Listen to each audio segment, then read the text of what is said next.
We're standing in front of a bunch of sheep.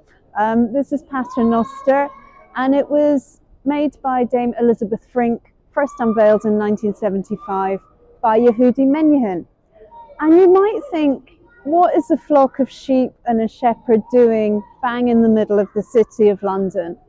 Well, there's the religious symbolism, because behind us is St. Paul's Cathedral. But I think it's more to do with fashion, because the City of London was built on wool.